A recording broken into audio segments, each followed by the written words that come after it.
So next question है हमारे पास कि ओनली रिंग होमोमॉर्फिज्म्स हमें फाइंड आउट करना है कि वो कौन कौन सी है।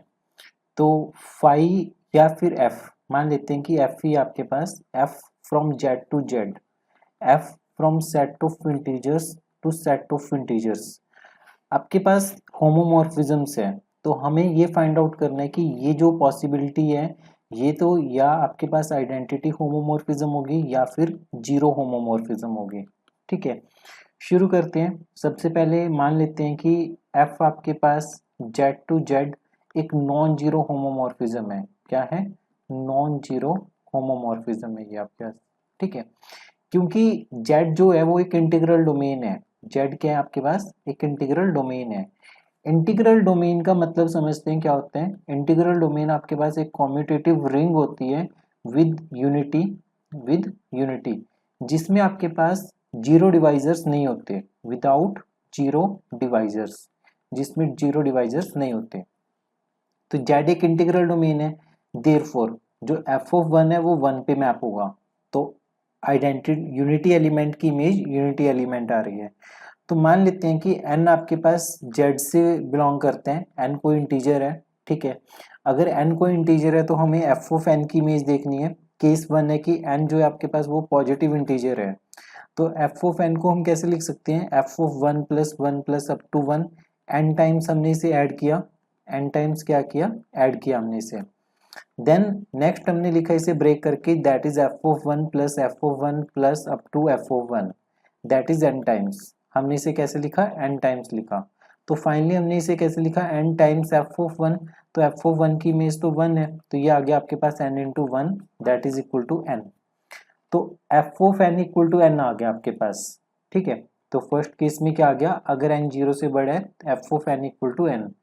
नेक्स्ट केस है कि अगर n आपके पास जीरो से छोटे हैं, मान लेते हैं कि n की वैल्यू माइनस m के इक्वल है। ठीक है, तो और m जीरो से बड़ा कोई नंबर है, तो हमें f ऑफ n की वैल्यू निकालनी है। तो f ऑफ n को हम लिख सकते हैं f ऑफ माइनस m, और इसे लिख सकते हैं माइनस f ऑफ m। और f ऑफ m किसके इक्वल है ऊपर वाले केस से? तो इसे लिख सकते हैं minus f of minus m। इसे कैसे लिख सकते हैं? माइनस m लिख सकते हैं। ठीक है, तो हमने यहाँ पे क्या देखा कि f ऑफ, और ये फर्दर किसके इक्वल है? n के इक्वल है, क्योंकि माइनस m किसके इक्वल है? n के इक्वल है। मतलब अल्टीमेटली n या तो जीरो से बड़ा नंबर हो या जीरो से छोटा नंबर हो, दोनों केसेस में f ऑफ n की वैल्यू n आ गई।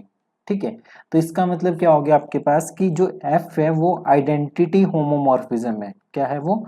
आइडेंटिटी होमोमॉर्फिज्म है। तो ये आपके पास छोटा सा प्रूफ था इसका। नेक्स्ट है आपके पास कि ये ऑलरेडी पीयू में 2017 एग्जाम में पूछी जा चुकी है। इसमें हमें शो करना है कि isomorphic image of integral domain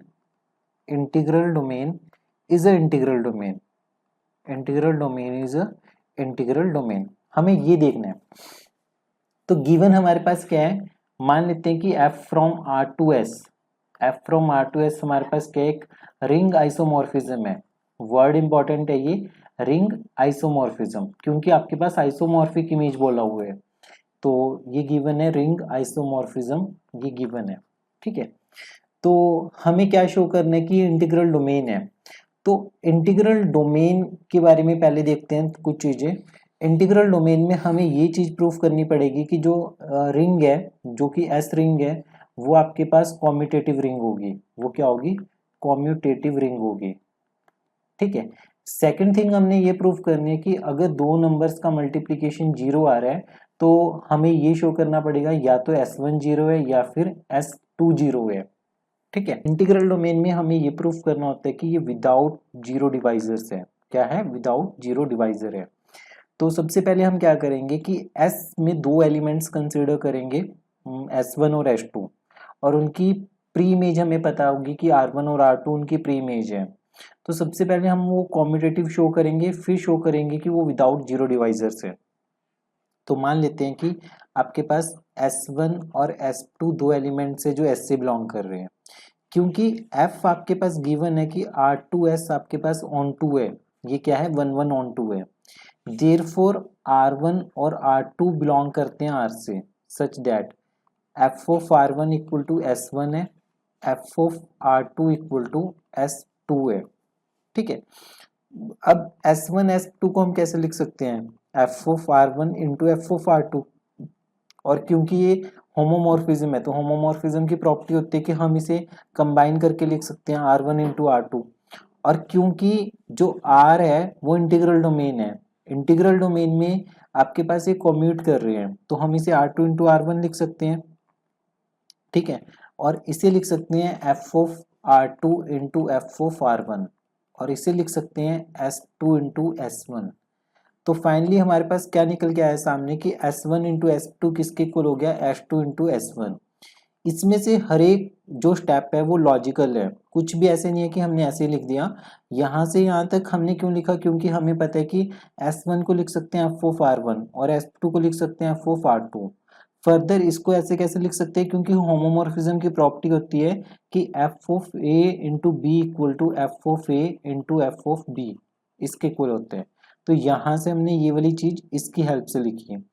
then R1 into R2 को हमने लिखा R2 इंटू R1, क्यों, क्योंकि आपके पास जो R गिवन है ये दोनों एलिमेंट R से बिलोंग करते हैं, और R गिवन है कि इंटीग्रल डोमेन है और एक कॉम्यूटेटिव रिंग है, तो इस वजह से हमने इसको पलट के लिख दिया R2 R1, और फर्दर हमने ये वाली चीज अप्लाई की तो आपके पास S1 S2 S2 S1 के इक्वल आ गया। तो इसका मतलब क्या हो गया कि S आपके पास एक कॉम्यूटेटिव रिंग है, S क्या है, कॉम्यूटेटिव रिंग है ये। ठीक है, S क्या है, कॉम्यूटेटिव रिंग है। नाउ मान लेते हैं कि S1 इंटू S2 जीरो के इक्वल आ रहे हैं, दोनों का प्रोडक्ट जीरो आ रहा है, तो दोनों का प्रोडक्ट जीरो आ रहा है तो हम इसे ऐसे लिख सकते हैं कि f of R1 into F of R2 आपके पास जीरो आ रहा है। ठीक है, और इसे ऐसे लिख सकते हैं f of R1 into R2 zero के इक्वल है, और इसे ऐसे लिख सकते हैं कि R1 इंटू R2 जीरो के इक्वल है, क्योंकि हमें पता है कि जीरो पे जीरो एलिमेंट इमेज, जीरो की इमेज जीरो आ रही है तो ये वाले एलिमेंट को जीरो होना पड़ेगा। अब क्योंकि आपके पास F11 है, F11 था, इस वजह से 11 का मतलब एक एलिमेंट की इमेज एक ही होगी तो जीरो की इमेज जीरो होगी, तो R1 R2 को जीरो होना पड़ेगा। अब क्योंकि R जो गिवन है वो आपके पास इंटीग्रल डोमेन गिवन है, R क्या गिवन है, इंटीग्रल डोमेन, तो इसका मतलब R1 को जीरो होना पड़ेगा या फिर R2 को जीरो होना पड़ेगा, और इसका मतलब क्या हो जाएगा कि f ऑफ R1 को जीरो होना पड़ेगा या फिर f ऑफ R2 को जीरो होना पड़ेगा। इसका मतलब S1 को जीरो होना पड़ेगा या फिर S2 को जीरो होना पड़ेगा। तो हेंस जो आपके पास S है वो एक इंटीग्रल डोमेन है, S is an integral domain, S क्या होगा, इंटीग्रल डोमेन। तो इंटीग्रल डोमेन की डेफिनेशन क्लियर होनी चाहिए। डेफिनेशन को क्लियर करने के बाद हमें ये प्रूफ करना था कि एस इंटीग्रल डोमेन है, तो उसके लिए हमने आइसोमॉर्फिक इमेज जो 1:1 का कंसेप्ट है उसका यूज किया पूरे दोनों पार्ट्स में।